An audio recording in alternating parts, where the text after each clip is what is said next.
Hi, this is Michelle Miner, and this is activity one of the buffered solutions lab. In activity one, what we did is we had to put in wells. We had different solutions that we had in there from acetate acid, water, sodium acetate. We had three buffers that we had to create: pH 3.7, pH 4.7, and a pH 5.7. And these are buffers you had in your prep. You had to calculate how to make these buffers. And in the wells, you had we had different solutions we put in different amounts, from the sodium hydroxide to hydrochloric acid.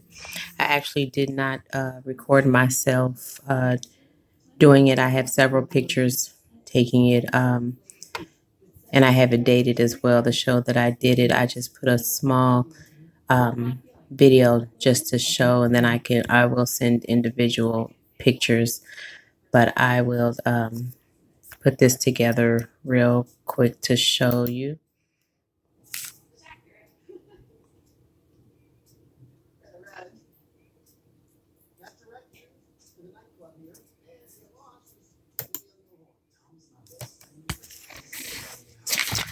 Right.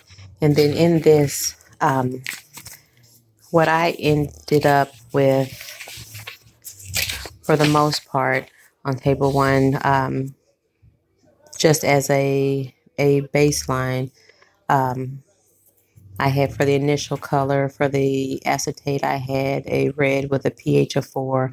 Water, I had yellow with a pH of 6. The sodium acetate I had was green with a pH of 7. My pH 3.7, 4.7, and were both like an orange color with a pH of 5. And the pH 5.7 was yellow at a 6. The kind of color scheme really kind of ranged, just with the acetate red as we're adding solutions, and it pretty much for me stayed the same all the way across the board.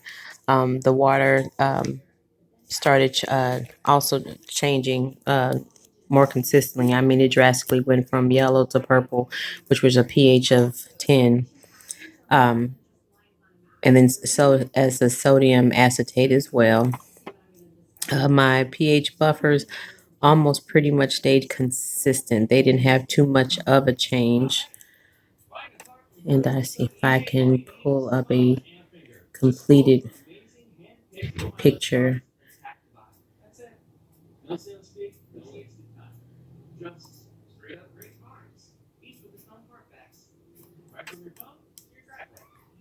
Well, I will upload the completed picture of all the changes that I've seen, but I do, it kind of varied, but my buffers pretty much stayed consistent.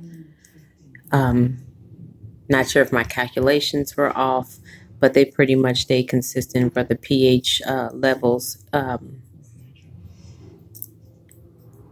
that they started off with.